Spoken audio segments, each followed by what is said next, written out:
Hi, thanks for tuning in again. Here I am in my living room. I hope the lighting's a little bit better. I'm trying. Anyway, I'm going to talk about my first episode of my life, which I have to start out with my grandparents. My grandparents were born in the 1880s. Isn't that amazing? Wow. My grandmother was a Victorian, very Victorian, proper lady. She tried to turn me into one. And my grandfather, he was a bookkeeper, and his family owned a pharmacy.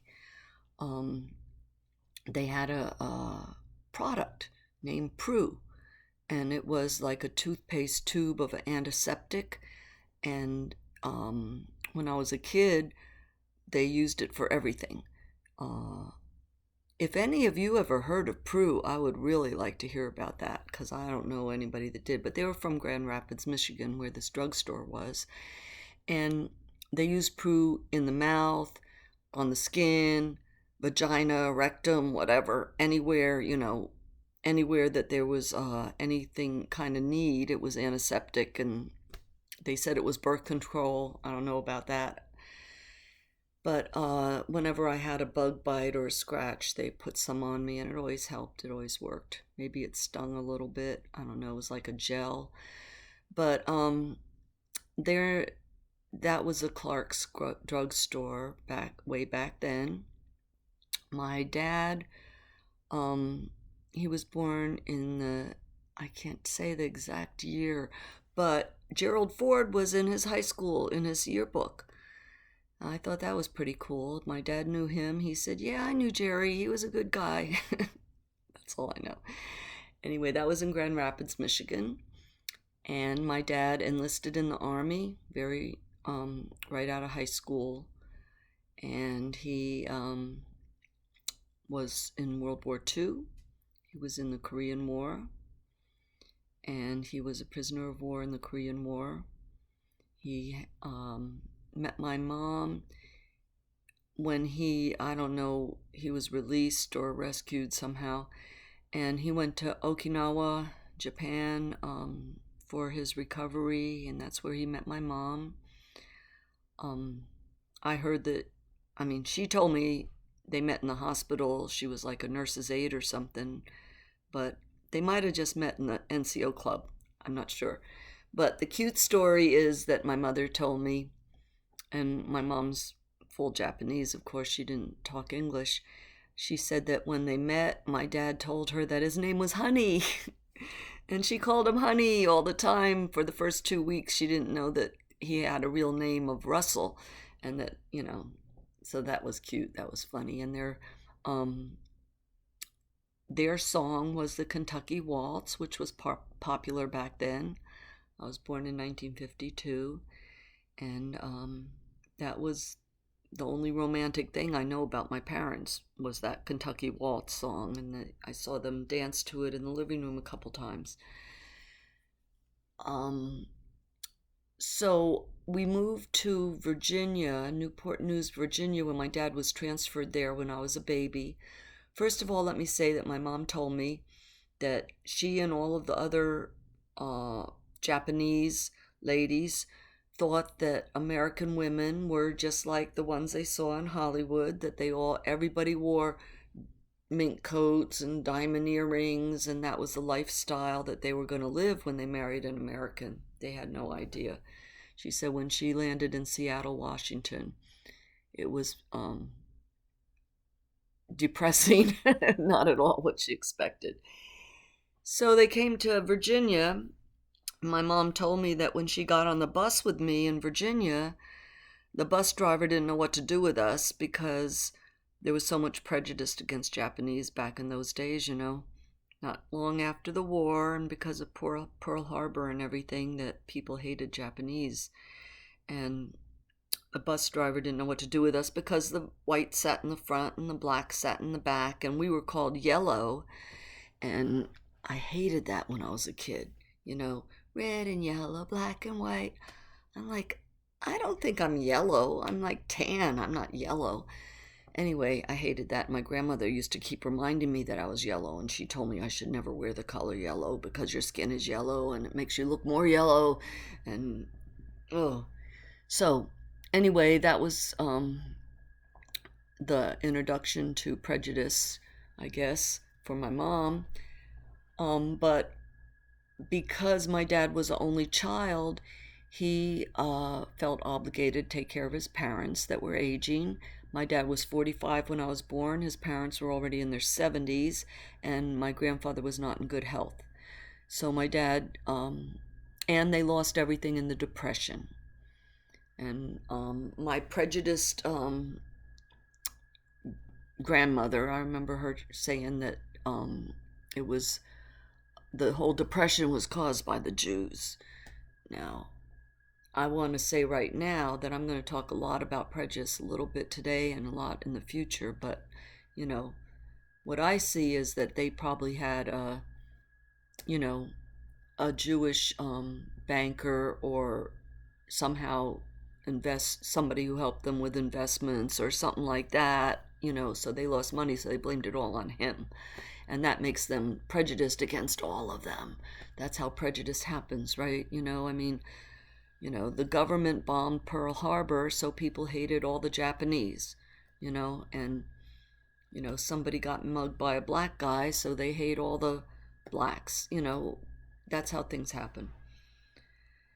So I don't remember living in Virginia. We moved to New Jersey, Fort Monmouth. My dad was stationed there, and he went into the radar business that was going on at Fort Monmouth, and he was a sergeant, and he was recruited into the CIA. I found out just maybe 10, 15 years ago that my dad was in the CIA. I never knew, but I did know he worked top secret. He told me that, but I had no clue what he did. I just thought he was an Army sergeant, but he had this whole other life that he was living, and he was hardly ever with his family. But the little time when he was at Fort Monmouth for about 2 years, he was with us, and he drove a Studebaker. That's a car you don't see or hear about much anymore. So I played with the little Army brats, which I never considered myself one of them because the Army brats were brats and I was a good little girl, but also the Army brats got to travel with their Army dad or mom, and I never got to travel with my dad, ever. Never happened. So I lived with the Army brats in these apartments, government housing for the military, and they were brats.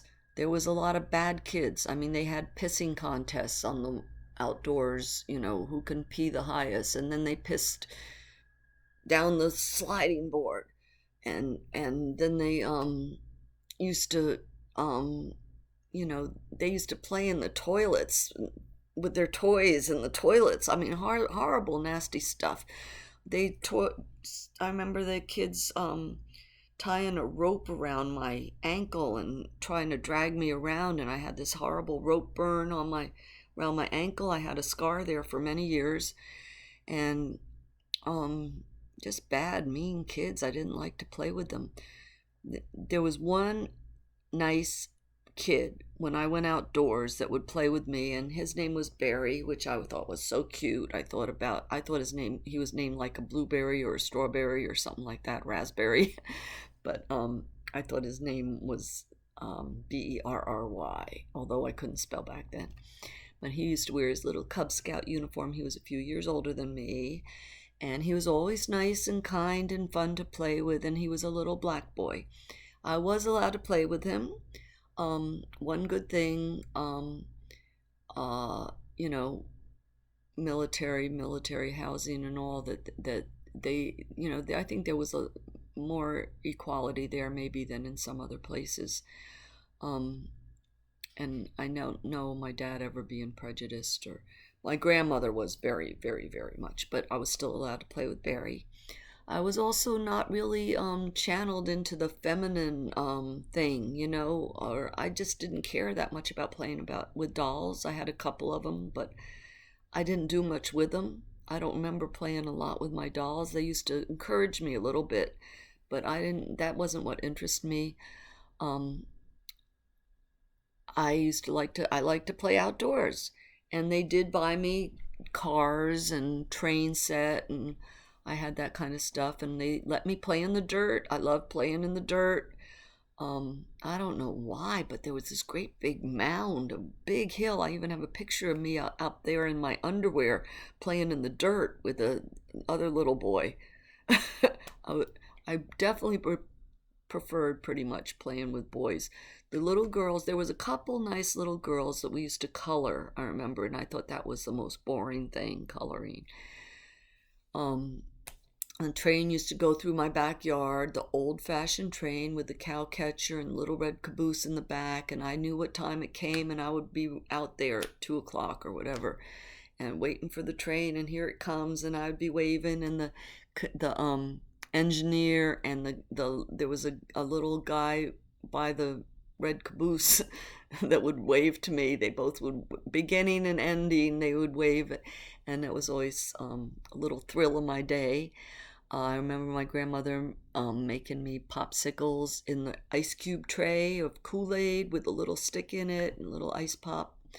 The ice cream man would come around also, and those are my good memories. Now, another good memory was that my grandpa, he used to take me on walks in the woods, and I guess that's how I got my cultivated my love of nature.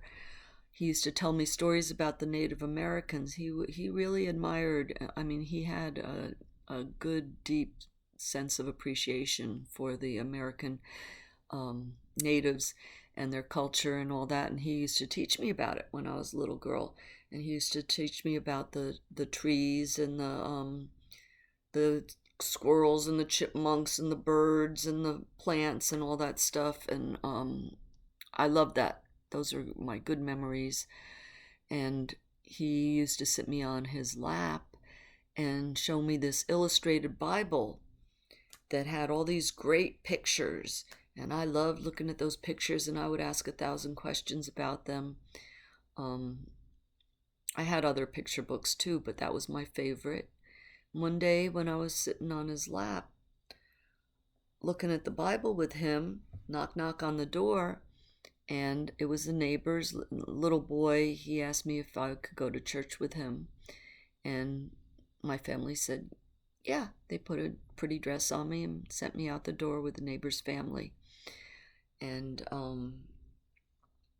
went to church. I absolutely loved it. It was the Assembly of God church, and they had Sunday school, and then they had junior church afterwards. So I was there a good 2 hours every Sunday. I went because I loved it, and that's how I started in loving the Bible. The downside is that the same grandfather who taught me these good things, he was sexually molesting me at nighttime. He would pull me in the bed and do things to me. He never raped me, but he did bad things to me. And my grandmother was in the twin bed in the same room right next to us. And I always wonder, how could she not know? How could she not at least suspect something was going on? I don't understand that. But he used to whisper in my ear while he's touching me and stuff. He would whisper in my ear, this is how I love you. This is because I love you. This is our special secret. You never tell anybody. All these kind of things. And I didn't like it. I felt guilt. I don't know if it was guilt. I just didn't like it. Even though he never hurt me physically, I just knew it was wrong. But he made me feel obligated, like I was supposed to do this because he was so good to me and he loved me so much. This is the only thing he asked of me in return. That's how he made me feel. And And you know what? Nobody ever told me to watch out for such things. Nobody ever said, don't let anybody touch you down there. Don't, be careful of your grandpa or anything like that, or I was never warned, but my conscience, I believe it was God just telling me, this is not good. It's not right. And it went on. It went on until I was 7 or 8 years old, I think. And I'll tell you more about that later. So that was my story when I was living in the Army housing.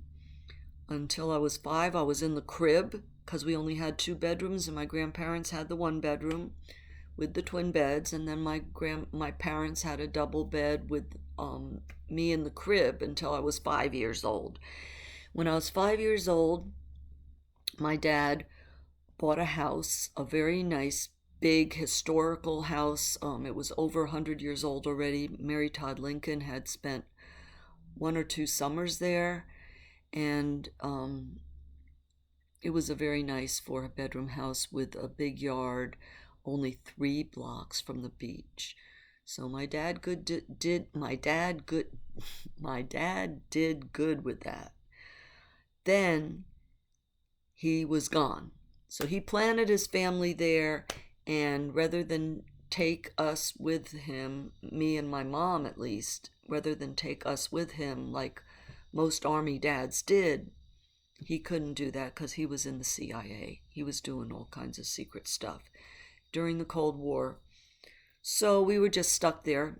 Not stuck, because it was a great place. Great, great little town. But that's when I didn't know my dad anymore, because I never saw him. Except at Christmas time, he would come home for maybe 2 weeks at Christmas time. And that was about it. So my dad was pretty much out of my life. My grandma was so prejudiced against everybody. She hated my mom. My poor mom had to live in the same house with a woman that hated her. And it just breaks my heart. I didn't realize it, of course, when I was that little. But for 2 women that hate each other to have to share a kitchen and a whole house, very, very sad. My mom worked in a factory full time. She was a seamstress, a professional sewer. They used to get government contracts for uniform hats, so she made the hats for the Army and the Navy. Mostly those are the ones that I know that she made, and she worked hard. She was a good mom, as she did the best she could. But that's all I'm going to say for now. I have much, much more to tell. I hope you enjoyed. I hope to see you back here soon. Good night.